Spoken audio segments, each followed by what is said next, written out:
नमस्कार दोस्तों, स्वागत है आपका आपके अपने YouTube channel fortune flow with Saranyu में। दोस्तों, आज के वीडियो में हम बात करने जा रहे हैं कि कैसा जाने वाला है मकर राशि वालों के लिए अगस्त का ये मंथ। लेकिन उससे पहले आपसे एक हम्बल रिक्वेस्ट है कि अगर आपने अभी तक अपने इस चैनल को सब्सक्राइब नहीं किया है तो प्लीज़ सब्सक्राइब करके बेल आइकॉन को ज़रूर से प्रेस कर लें ताकि हमारा कोई भी वीडियो आपसे बिल्कुल भी मिस ना हो। चलिए बिना देरी के जान लेते हैं कि क्या रहेगी ग्रहों की स्थिति यानी प्लानिटरी प्लेसमेंट अगस्त के मंथ में। सबसे पहले आपके जो लग्नेश हैं शनिदेव, वो स्थित रहेंगे आपके तृतीय भाव में मीन राशि में। द्वितीय भाव में राहु देव कुंभ राशि में स्थित रहेंगे। छठे भाव में देवगुरु बृहस्पति और शुक्र देव स्थित रहेंगे मिथुन राशि में। सप्तम भाव में सूर्य देव और बुध देव स्थित रहेंगे कर्क राशि में। अष्टम भाव में केतु देव स्थित रहेंगे सिंह राशि में और नवम भाव में मंगल देव स्थित रहेंगे कन्या राशि में। अब ध्यान देने वाली बात यह है कि सूर्य देव कर्क राशि से गोचर कर जाएंगे सिंह राशि में 17 अगस्त को और शुक्र देव गोचर कर जाएंगे मिथुन राशि से कर्क राशि में 21 अगस्त को। तो ये प्लैनेट्स अपनी पोजीशन को चेंज करेंगे अगस्त के मंथ में। चलिए अब जान लेते हैं कि क्या रहेगा फलादेश। देखिए दोस्तों, आपके जो लग्नेश है ना, लग्नेश पूरे मंथ की थीम को सेट करते हैं और आपके लिए चीज़ें थोड़ा सा स्टेबल इसलिए रहती हैं क्योंकि आपके लग्नेश बनते हैं शनिदेव, जो कि हर 2.5 साल में जाके अपनी राशि को परिवर्तित करते हैं। तो आपके लिए शनिदेव की स्थिति बनी रहेगी तृतीय भाव में। हाँ, शनि वक्री ज़रूर हो रखे हैं 13 जुलाई के बाद से, तो वक्र स्थिति में है तो शनि की उस तरीके से इफेक्ट्स देखने को मिलेंगे। अगर आपने शनि वक्री का वीडियो नहीं देखा है तो आप उसको जाके देख सकते हैं, उसको आई बटन में टैग कर दिया जाएगा। दोस्तों देखिए, इसके अलावा थर्ड हाउस पराक्रम भाव है, एफर्ट्स का भाव है। ओरिजिनली इसके जो कारक है वो है मंगल देव। तो यहाँ पर दिखाता है कि आप एफर्ट्स लगाने में कोई कमी नहीं करेंगे, यानी स्लोली आपकी पर्सनालिटी, आपकी लाइफ के बाकी सारे इंपॉर्टेंट सेगमेंट्स ग्रोथ की तरफ हैं। क्यों? क्योंकि उपचय भाव में शनिदेव स्थित है। तृतीय भाव उपचय भाव है, त्रिषडाय भाव है। अब यहाँ पे उपचय भाव के बारे में हमने पहले भी अपने वीडियोस में बात करी है कि ये भाव विद टाइम ग्रो करते हैं और ये वो भाव है जहाँ पर हमारी फ्री विल काम करती है। तो यहाँ पर शनिदेव बैठे हैं, आपके हाथ में आपकी लाइफ का कंट्रोल है, यानी डेस्टिनी से ज़्यादा आप जो चीज़ें चाहेंगे, जिस तरीके से करना चाहेंगे, उन्हें वैसे एग्जीक्यूट कर पाएंगे और अपनी लाइफ में एक बेटर ग्रोथ आ पाएगी आपकी लाइफ में। ओके, तो शनि की यहाँ पे प्रेजेंस बहुत अच्छी है। साथ साथ में शनिदेव यहाँ से मंगल देव को भी दृष्ट कर रहे हैं, तो मार्स की जो एनर्जी रहेगी ना 9th हाउस में, उसको भी कंट्रोल में करके रखेंगे क्योंकि वो भी आउट ऑफ कंट्रोल होती है तो प्रॉब्लमेटिक सिचुएशंस देखने को मिलती हैं। तो सैटर्न का 9th हाउस पे एस्पेक्ट उस तरीके से भी बहुत अच्छा है आपके लिए। अब बात कर लेते हैं द्वितीय भाव में आपके फाइनेंसेस के बारे में, जहाँ पर राहु देव स्थित हैं। दोस्तों, द्वितीय भाव कुंडली का पहला अर्थ भाव होता है। आपके बैंक बैलेंस, आपके फाइनेंसेस को, लिक्विड कैश को द्वितीय भाव से देखा जाता है। अब यहाँ पर राहु स्थित हो गए, थोड़ा सा ध्यान देने वाली बात है क्योंकि राहु का नेचर बहुत ही अनप्रेडिक्टेबल होता है, बहुत ही एक केओटिक कह सकते हैं या कह सकते हैं एक स्मोकी एटमॉस्फेयर क्रिएट कर देते हैं जहाँ भी राहु प्लेस्ड होते हैं। तो आप इस चीज़ को फील करेंगे कि राहु की जो प्रेजेंस है ना, आप अपने फाइनेंसेस के बारे में बहुत क्लैरिटी नहीं रखेंगे और वहीं आप गलती कर रहे होंगे। तो इस चीज़ का आपको ध्यान रखना है कि आपको पूरी तरीके से क्लियर रहना है कि आपको किस तरीके से बजटिंग करनी है या व्हाट्सएवर जो भी चीज़ें हैं आपको आपके फाइनेंसेस को लेकर और फाइनेंशियल रिस्क लेने से बचना है, यानी शॉर्टकट्स लेने से या फिर बैकडोर वाले जो रास्ते होते हैं उनको अपनाने से पहले काफ़ी कुछ एनालाइज करना होगा सिचुएशन को और उसके बाद ही कोई भी इंपॉर्टेंट फैसला लें आप, तो आपके लिए अच्छा रहेगा। इसके अलावा देखिए, फाइनेंसेस से एक ऑब्सेशन तो क्रिएट रहेगा, यानी लगातार कोशिश बनी रहेगी। आपके लग्नेश भी तृतीय भाव में है और राहु देव द्वितीय भाव में है, तो फाइनेंसेस के टुवर्ड्स आपका एफर्ट आपके बहुत अच्छे बने रहेंगे और वो आपको हेल्प भी करेंगे अगर आप कुछ चीज़ों का ध्यान रखेंगे तो। अब बात कर लेते हैं छठे भाव में देवगुरु बृहस्पति और शुक्र देव जो स्थित हैं। देखिए, बृहस्पति की यहाँ पर स्थिति बहुत अच्छी उन लोगों के लिए है जो कि विदेश जाना चाह रहे थे, जो फॉरेन जाना चाह रहे थे, उनके लिए बहुत अच्छा है, जिन्होंने वीज़ा अप्लाई कर रखा था, क्योंकि सीधे 12th लॉर्ड 6th हाउस में है तो दृष्ट कर रहे हैं। 7th एस्पेक्ट बृहस्पति की पड़ रही है 12वें भाव पे, तो ये उन लोगों के लिए बहुत ज़्यादा पॉजिटिव सिचुएशन है। कोई अगर अपने लवर से, अपने पार्टनर से मिलने जाना चाह रहा था फॉरेन, तो उनके लिए भी बहुत अच्छी सिचुएशन है। साथ में अगर बात करें लव लाइफ की, तो लव लाइफ अच्छी बनी देखी जा रही है क्योंकि देखिए पंचमेश आकर बैठे हैं छठे भाव में, तो लव लाइफ के थ्रू गेन्स, यानी लव लाइफ आपकी एक बेटर लेवल पे जाती हुई, बट कैसे? थोड़े आर्ग्यूमेंट्स के साथ में, क्योंकि छठा भाव डिस्प्यूट्स का भाव है, तो यहाँ पर चीज़ें थोड़ी सी कॉम्प्लिकेटेड हो जाती हैं। तो यहाँ पर आपको इस चीज़ का ध्यान रखना है कि, और फिर सिचुएशंस इंप्रूव हो जाएंगी जब शुक्र का 21 तारीख को गोचर आपके सप्तम भाव में हो जाएगा। तो उन लोगों के लिए जो अपनी फैमिली में बात करना चाह रहे थे, अपने लव रिलेशनशिप को मैरिज में कन्वर्ट कराना चाह रहे थे, तो उनके लिए सिचुएशन बहुत ज़्यादा पॉजिटिव बनती दिखाई दे रही है। कब से? 21 अगस्त के बाद से। तो आप तब अपने घर पे इस बारे में बात कर सकते हैं, क्योंकि पंचमेश आकर स्थित हो जाएंगे सप्तम भाव में। अब अगर यहाँ पर बात करें बाकी प्लैनेट्स की, सूर्य देव जो बैठेंगे आपके सप्तम भाव में, देखिए सूर्य यहाँ पर अपनी थोड़ी सी एनर्जी को लूज कर रहे हैं, क्योंकि यहाँ पर कालपुरुष की कुंडली में तुला राशि पड़ती है, जहाँ पर सूर्य नीच के हो जाते हैं। तो यहाँ आपको ध्यान किन चीज़ों का रखना है?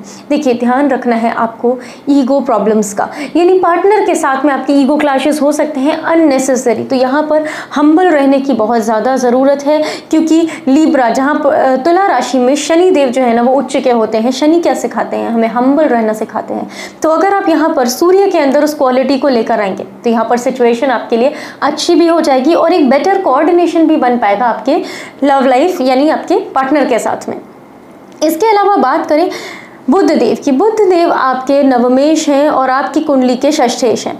तो ये उन स्टूडेंट्स के लिए बहुत अच्छी टाइम चल रहा है जो कि कॉम्पिटिटिव एग्जाम्स की प्रिपरेशन कर रहे थे, क्योंकि यहाँ पर गेन्स होते दिखाई दे रहे हैं। आपके भाग्य भाव का स्वामी और छठे भाव का स्वामी सप्तम भाव में बैठे हैं, तो कॉम्पिटिशन के थ्रू गेन्स, या फिर जिन लोगों के कोर्ट केस चल रहे थे, छठे भाव से हम कोर्ट केसेस को भी देखते हैं, लिटिगेशन केसेस को देखते हैं, तो उन लोगों को भी इस टाइम पे पॉजिटिव रिजल्ट्स मिलते दिखाई दे रहे हैं। बुध की यहाँ पर स्थिति बहुत अच्छी बनी हुई है उस तरीके से। हाँ, इसमें ये ज़रूर है कि आपको ध्यान रखना होगा कि अगर आपका कोई पार्टनर है, कोई बिजनेस पार्टनर है, या फिर इवन आप मैरिड भी हैं, तो आपको उनके सलाह के साथ स्टेप्स लेंगे तो आपके लिए अच्छा रहेगा, क्योंकि इस भाव में बैठे हैं बुध और सूर्य के साथ में बैठे हैं। तो आपको इस चीज़ का अगर आप ख्याल रखेंगे तो बहुत पॉजिटिवली आपके लिए रिजल्ट्स देखे जाएंगे।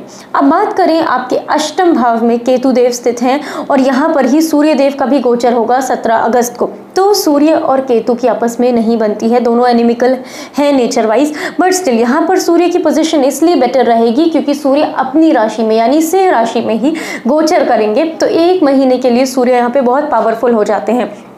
और जैसे कि हमने पहले की वीडियोस में बात करी भी हुई है कि सूर्य और चंद्र को अष्टम का दोष नहीं लगता है, यानी अष्टम भाव में आके सूर्य देव आपके लिए किसी भी तरीके के नकारात्मक फल नहीं लेकर आएंगे। बस आपको ख्याल किन चीज़ों का रखना है कि किसी भी तरीके से आपके जो सीनियर्स हैं, आपके जो बॉसेस हैं, उनके साथ अननेसेसरी डिस्प्यूट्स में नहीं पड़ना है, या फिर अगर आप बहुत टाइम से उनसे डिसकनेक्टेड थे, किसी कारण से आप सबका कनेक्शन ब्रेक हो रखा था, तो उसको वापस से रीस्टैब्लिश करें तो आपके लिए चीज़ें ज़्यादा बेटर होती हुई दिखाई दे रही हैं यहाँ पर मकर राशि वालों।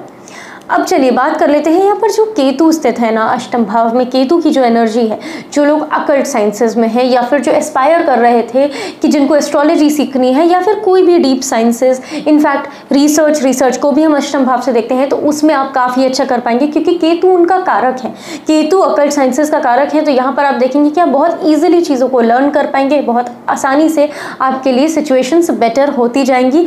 स्पेशली अगर आप कनेक्ट कर लेते हैं खुद को मेडिटेशन से, यानी स्पिरिचुअल हो जाते हैं, इनवर्ड एंटर करते हैं, यानी अपने अंदर झांककर चीज़ों को देखते हैं, तो आपको आपके सवालों के जवाब यहाँ पर केतुदेव बहुत आराम से दे देंगे।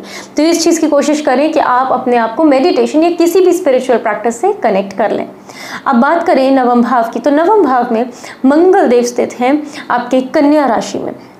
देखिए कन्या राशि में मार्स की जो एनर्जी है, और मार्स की बात करें तो मार्स की लॉर्डशिप भी है 11th हाउस की और 4th हाउस की, और बैठ गए हैं आके नवम भाव में। अब यहाँ पर काफ़ी ज़्यादा प्रॉफिट आपको दिखाई दे रहा है बनता हुआ आपके कोवर्कर्स के थ्रू, आपके फ्रेंड्स के थ्रू, जो भी आपका सोशल सर्कल है उससे आपको बेनिफिट्स मिलेंगे, क्योंकि एकादश भाव का स्वामी आकर नवम भाव में बैठ गए हैं, तो भाग्य में उनका सपोर्ट मिलेगा। साथ ही साथ आप देखें तो आपका जो चतुर्थेश है वो आकर नवम भाव में बैठे हैं, तो यहाँ पर इस चीज़ को भी शो कर रहे हैं कि आपके जो लाइफ में कंफर्ट्स हैं, जो भी लग्जरी चीज़ें हैं, उनको भी आप इंक्रीज़ करेंगे और वो बहुत ईजिली आपको प्राप्त भी हो जाएंगी इस समय पे। तो ये पोजीशन भी बहुत अच्छी बना रखी है मंगल ने।